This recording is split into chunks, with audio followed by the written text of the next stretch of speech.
Hi, my name's Tony and I'm 47 years old, live in London, and this video is about my Cholesteatoma experience that I had last year, 2019, where I had to have an operation to remove it.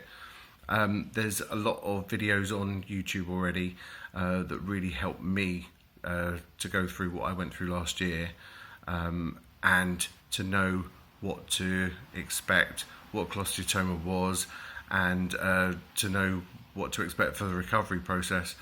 All cases are very different, but a brief history of me. I was a child that loved swimming, and I would constantly get ear infections all the time, mainly in my right ear. And I was always prescribed antibiotics. The doctors never really did anything else apart from give me antibiotics every time. The pain used to be incredible, loudness, deafness, my heartbeat in my head, and searing pain, and I used to wake up crying at night, and my ears would stay blocked for weeks at a time. Every time I had a cold, my ears would be blocked, and that would normally turn into an ear infection. I was able to crack my jaw open to make everything louder, and when I had a cold, it would get stuck, that loudness, but I could use it to my advantage in certain situations where I couldn't hear. I could crack my jaw to make everything louder. I did it on my hearing test for work, and I never understood why I was able to do that, and now I understand that it was a retracted eardrum, which was bad, and I was probably making it worse by doing that. I had an ear infection in 2007, which was really painful, and I burst my eardrum, and I think it was that burst eardrum that led to cholesteatoma. I don't know whether that's true, but I can imagine that that was the only significant thing that happened. And then over the years, from 2007, I was getting deafer and deafer. I avoided conversations. People, if they stood behind me talking to me, I wouldn't know they were there. I would hear phones in the office ringing, didn't know where the phone was coming from, where the ring was coming from, and I was always having to apologise for being deaf. In 2019, I was referred by the doctor to the specialist, where I was sent for a CT scan and an MRI scan, and it showed that I had cholesteatoma in my right ear. It had already destroyed two of the three bones in the middle ear, and they were worried about it affecting the facial nerve, and so they wanted to operate quite quickly.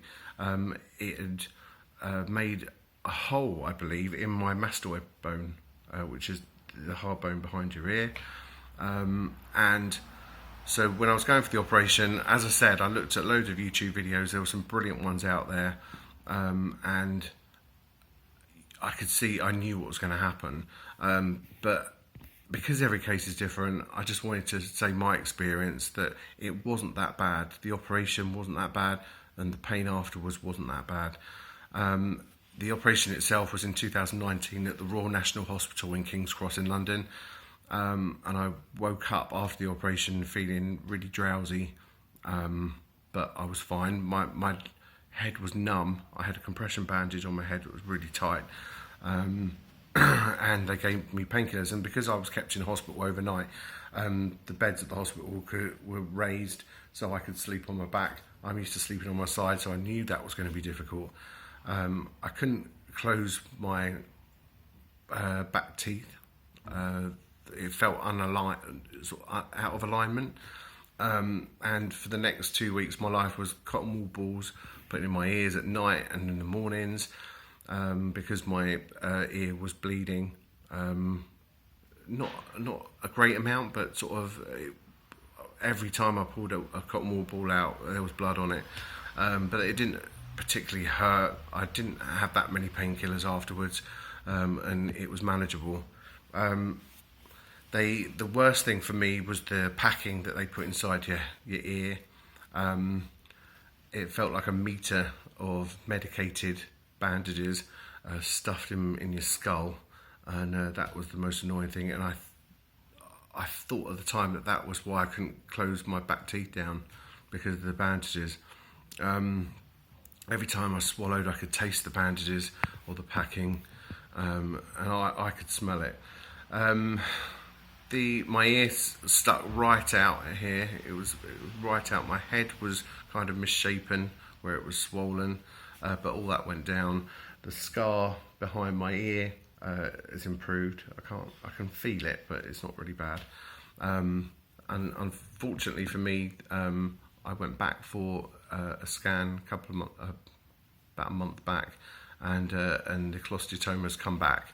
So I've got to have another operation on Friday, the 28th of August, which is in a few days' time. And so I've got to go through it again. But now I know what to expect.